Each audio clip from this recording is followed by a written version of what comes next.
I was in a city called Apopka for almost 8 months. I was there for quite a while, and so I got really familiar with how things worked there. And it was easily my favorite area because of how diverse it was. Orlando itself is it's a pretty dense city, pretty heavily populated. The traffic is crazy, but then like the farther away you get from Orlando itself, the more rural things get. That's just how it works. And Apopka is like right on the outside border of Orlando, and so if you were in like the southern part of the ward, you got a lot of, you know, the inner city, the deep city. But then the farther north you got, things got more spread out. It got more rural, you know, a lot more trees, I guess you could say.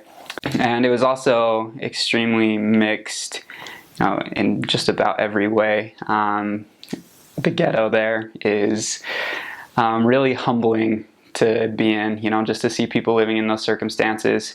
It was shocking. You know, I had been in Orlando itself for a year when I went there, but still just to see people in those conditions was a real eye-opener to how much good the gospel can do. You know, if you keep the commandments and stay out of situations and places like that, and then you know, there's a lot of temporal benefits to that as well.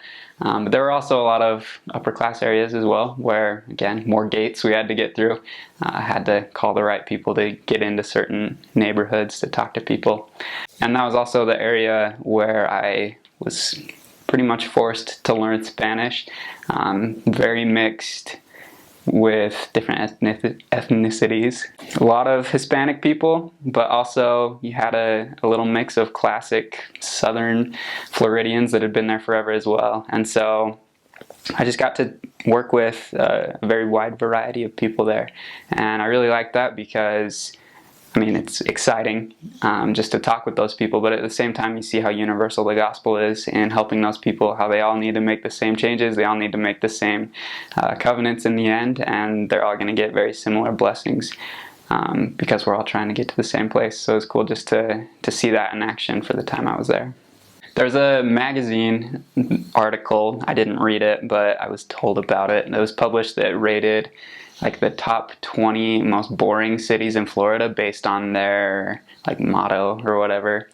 And Apopka was number 3 because it's technically like the indoor foliage capital of the world. Not sure exactly how that works or who came up with that ranking, but you know, a lot of people there were involved in more agricultural, the more agricultural side of things. There were quite a few greenhouses and like plantations, I guess you could call them. A lot of places to buy flowers, a lot of floral shops around there if you were paying attention for them.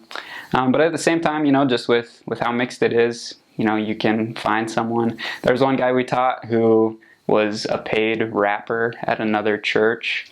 That was his profession, and he had to give that up, which was really cool. And then we taught someone who was a clown for birthday parties.